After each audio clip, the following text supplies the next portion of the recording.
So, one of the things that I want to ask you before we get into the tips, because I know that this is really relevant in today's world of women business owners, especially at the time of this recording, a lot that is being taught, and that's personal brands. We're being told that we should build personal brands. I have a personal brand. And so, can someone who is building a personal brand, can they exit?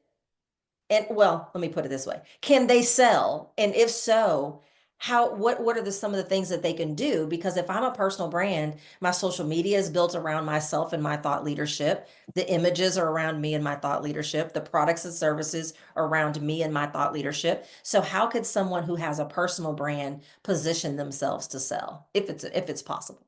It is possible, and even one person companies can sell. So it is definitely possible, but here's the key, and that is building your intellectual property and doing so in a way that actually creates value.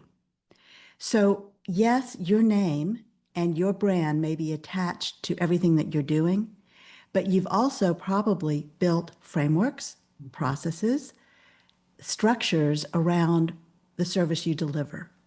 And because of that, those are things that are sellable Yeah. and have real business value.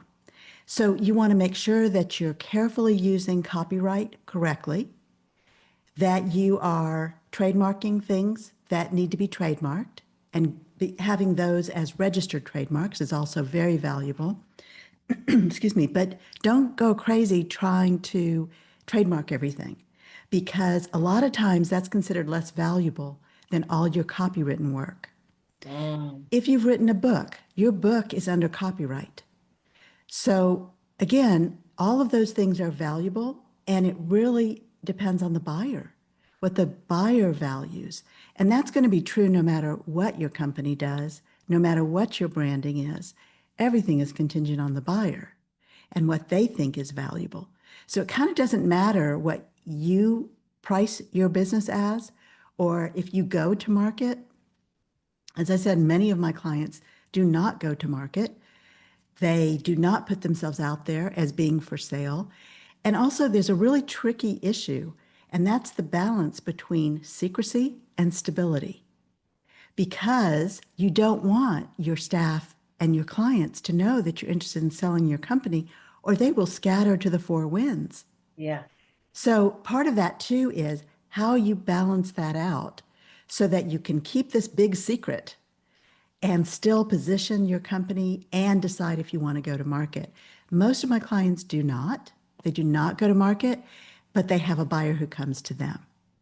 And then we also use legal agreements, which is also super important with your intellectual property.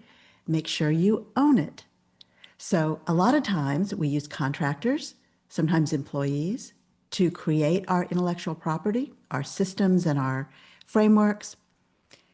And if your legal agreements are not clear, then it could be that the contractor owns that Wow. instead of the business owning it. So Yeah. all of those things are very complex. They are regulated issues through the United States government or whatever country you live in. They're all regulated.